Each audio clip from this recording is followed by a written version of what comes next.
गीता जी जब भी पहली बार विधायक के तौर पे चुन के आए, कहाँ पे थी ये आपको पता है।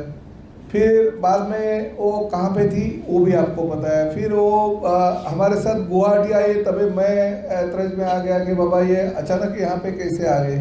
तो उन्होंने ये 5 साल में अलग अलग जो जगह पे गई, तो उसकी वजह से वो एक पार्टी की तरफ कभी नहीं थी 5 साल में। नहीं, वो एक साथ में थी नहीं ना, पहले से अगर रहती थी तो आप उसको बागी कहते थे। पहले वो दूसरी सरकार के साथ समर्थन में थी, फिर भाजपा में गई, फिर हमारे साथ में आई। ये तो हकीकत है, आप सभी को पता है ना। मतलब उन्होंने दल बदलते रहे। ये तो आपको पता है, मैं ऐसे किसी के बारे में दल बदलू नहीं मैं बोलूंगा, वो तो आप लिखते हो ना। हम क्यों बोले? हम हमारे भाई बहन के रिश्ते में दरार क्यों लाए?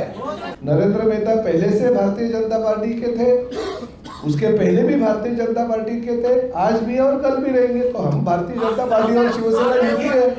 देखिए, नाराजगी बिल्कुल नहीं थी, केवल उम्मीदवार बनने की इच्छा थी। और उसके बाद जब पार्टी के नेताओं ने कहा कि आपको युति धर्म का पालन करना है, तो सभी कार्यकर्ताओं को समझाया और अब आज से सभी लोग मेहता जी को जिताने का कार्य करेंगे। आप सभी जानते हैं कि अब 20 तारीख को चुनाव डिक्लेयर भी हो गए और अधिकृत उम्मीदवार भी महायुति के नक्की हुए। 146 से प्रताप सरनाईक जी चौथी बार विधानसभा का चुनाव लड़ रहे हैं और 145 से मैं चुनाव लड़ रहा हूँ। मैं भारतीय जनता पार्टी से लड़ रहा हूँ, प्रताप सरनाईक जी शिवसेना से लड़ रहे, लेकिन दोनों ही उम्मीदवार महायुति के हैं। और इसलिए आज मंच पे सभी महायुति में बीजेपी, शिवसेना, आरपीआई, एनसीपी सभी पार्टी साथ में, इसलिए सभी की ये संयुक्त प्रेस कॉन्फ्रेंस है और इसलिए आप सभी का स्वागत करते।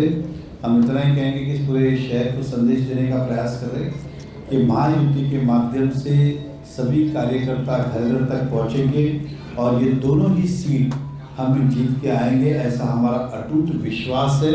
हमारे कार्यकर्ताओं के ऊपर भी, महायुति के ऊपर भी और इस शहर की जनता के ऊपर भी। तो आज ये आपके माध्यम से सभी तक संदेश पहुंचे, कोई गलत फहमी ना रहे किसी के बारे में। शिवसेना क्या सोच रही है, भाजपा क्या सोच रही है, एनसीपी क्या सोच रही है, शैलेंद्र की आरपीआई क्या सोच रही है, इस तरह का कोई भी आप गाफिल ना रहे, गुमराह ना रहे या कोई उसके अलग अलग तर्क ना निकाले। सभी हमसे मिलके एक ही हमारा लक्ष्य है कि महायुति की सरकार बनाना और 145 और 146 विधानसभा दोनों जीतना, यही हमारा एकमात्र लक्ष्य है। और हमारे सभी पार्टी के कार्यकर्ता संगठित होकर, एकत्रित होकर, बिगैर किसी भेदभाव के एक साथ काम करेंगे महायुति की सरकार बनाने के लिए। आप सभी को इसलिए आमंत्रित किया था और इसलिए जानकारी। साथ ही साथ मीरा भाईंदर में 2 विधानसभा है, कुछ 145 के संकल्प है, कुछ 146 के संकल्प है, जो सरनाईक साहब मैनिफेस्टो के माध्यम से रखेंगे। लेकिन भारतीय जनता पार्टी ने महायुति के माध्यम से 44 संकल्प लिए हैं 145 विधानसभा के लिए। कुछ संकल्प मीरा भाईंदर के कॉमन हैं, कुछ पर्टिकुलर विधानसभा क्षेत्र की ज़रूरत के हिसाब से वो क्षेत्र के हैं। तो टोटल 44 संकल्प है। हम आपको विश्वास दिलाते हैं आपके माध्यम से इस शहर की जनता को कि जो संकल्प हमने लिए वो 100% हम पूरा करेंगे। मीरा भाईंदर के बहुत सारे काम को गतिशील करना है, हमें विश्वास है कि हम दोनों मिलकर उसको ताकत लगाएंगे और सारे काम समय पे हम पूरा करेंगे, ऐसा हमारा अटूट विश्वास है और जनता का विश्वास हम टूटने नहीं देंगे। यही आपसे जानकारी देनी थी, इसलिए आज आपकी इस प्रेस कॉन्फ्रेंस का हमने आयोजन किया। अब मैं आदरणीय प्रताप सरनाईक साहब से भी कहूँगा कि वो अपनी बात रखें। सबसे पहले मैं आप सभी लोगों को धन्यवाद देता हूँ, दिवाली की बहुत बहुत शुभकामनाएं भी देता हूँ। दिवाली का त्यौहार खत्म होने जा रहा है और साथ ही में हमारे इलेक्शन की आज जो बड़े पैमाने पे यात्रा रहती है वो आज से हम शुरुआत करने जा रहे हैं। सभी लोग दिल से काम करके 145 से श्री नरेंद्र मेहता महायुति के उम्मीदवार, 146 से प्रताप सरनाईक महायुति के उम्मीदवार के तौर पे मीरा भाईंदर में दोनों के दोनों महायुति के उम्मीदवार बहुत बड़े मार्जिन से जीत के आएंगे, ऐसा हमें विश्वास है। और आप लोगों का सहयोग भी चाहिए। आप लोगों को पता है कि पिछले 15 साल से मैं विधायक के तौर पे काम कर रहा हूँ, मगर जिस वक्त नरेंद्र मेहता जी और मैं साथ मीरा भाईंदर में काम कर रहे थे, बहुत सारे विकास काम प्रकल्प हम लोग ने साथ में काम किया। उस वक्त देवेंद्र फडणवीस जी मुख्यमंत्री के तौर पे थे, हमारे एकनाथ शिंदे पालक मंत्री थे और दोनों ने मिलकर इस मीरा भाईंदर के विकास के लिए बहुत सारा निधि का योगदान दिया। मेट्रो है, पानी की समस्या जो थी उसमें सूर्या डैम का प्रकल्प था, रास्ते कॉन्क्रीटीकरण, ये सब काम हमारी महायुति के सरकार के कार्यकाल में हो गया। फिर पिछले 5 साल में हमारे मुख्यमंत्री एकनाथ शिंदे जी जो इस राज्य के प्रमुख बने, उस वक्त भी हमारे देवेंद्र जी और अजीत दादा पवार उप मुख्यमंत्री थे।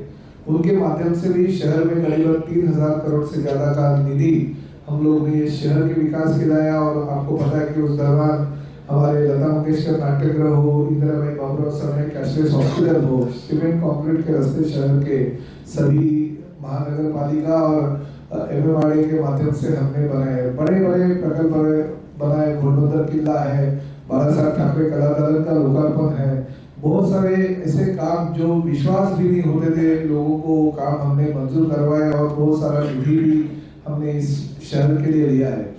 जो भी प्रकल्प पूरे नहीं हो सके वो प्रकल्प आगे के 5 साल में पूरे करने हैं।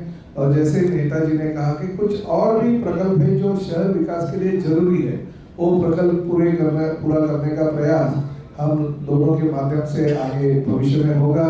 क्योंकि महायुति की सरकार है, किसी का भी मुख्यमंत्री हो, किसी का भी उप मुख्यमंत्री हो, आखिर सरकार अगर राज्य में आएगी तो ही विकास काम हम अच्छी तरह से कर सकते हैं। या हमने आपको पिछले कई सालों से दिखाया है।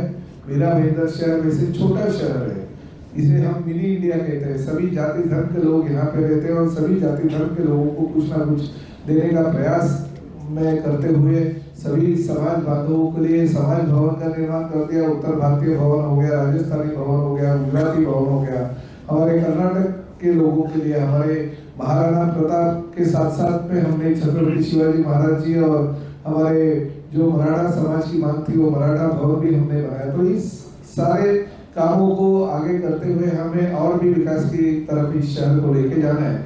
इसलिए मैं आप सभी के माध्यम से इस शहर के मतदाताओं को विनती करता हूँ कि 145 में श्री नरेंद्र मेहता जी महायुति के उम्मीदवार हैं और 146 में भी फिर एक बार, चौथी बार इस शहर का प्रतिनिधित्व करके हम दोनों को वोट दीजिए और ज्यादा से ज्यादा मार्जिन से हमें विधानसभा में भेज दीजिए, जिसके माध्यम से हम महायुति की सरकार इस राज्य में बना सके। और साथ में नरेंद्र मोदी जी जो केंद्र के सरकार हमारी है और हमारे प्रिय पंतप्रधान है, उनका हाथ मजबूत करने के लिए इस सभी दोनों उम्मीदवार को जिता के आप ले आइए, ऐसे मैं आह्वान आपके माध्यम से करता हूँ। तुम्ही आता 44 काहीतरी प्रकल्प करणार आहेत, पण त्या 44 मध्ये 3-4 कुठले मुख्य असतील आणि कोणाला प्रायोरिटी देणार आहेत ते तुम्हाला उत्तर बोलाकडनं पाहिजे ते पण सांगायचं, आम्ही दोघेही आहोत। दोघांनी नाही म्हणजे पहिलं हा घ्या माझे जे महत्वाचे आहे की या शहरामध्ये कॉलेजेस निर्माण करणं, गेल्या 15-18 वर्षात या शहरामध्ये एकही कॉलेजेस झालेले नाहीये। लोकसंख्या दुप्पटपेक्षा जास्त झाली। आजही विद्यार्थ्यांना मुंबई प्रवास खूप जास्त असतं, कॉलेजेस आणावं या शहरामध्ये, हा आमचा एक मोठा विषय आहे। या शहरामध्ये आपण बघितलं आता 30% हाऊस टॅक्स वाढला, कारण की खर्च वाढला, इन्कम वाढली नाही। म्हणून या शहरामध्ये कॉर्पोरेट ऑफिस यावं, उद्योग यावं, व्यापार यावं, यासाठी प्रयत्न करणं, जेणेकरून महापालिकेची इन्कम वाढतील आणि या शहराच्या युवाला रोजगार मिळतील आणि व्यापार मिळतील, हा आमचा दुसरा विषय। तिसरं, आजही मल्टी स्पेशलिस्ट हॉस्पिटलची गरज या शहराला आहे, कारण की आजही डॉक्टर सांगा सिरियस झाला की सांगता याला मुंबईला शिफ्ट करा, असे दिवस येता कामा नये की कुठल्या डॉक्टरने असं सांगा पेशंटला मुंबई शिफ्ट करा।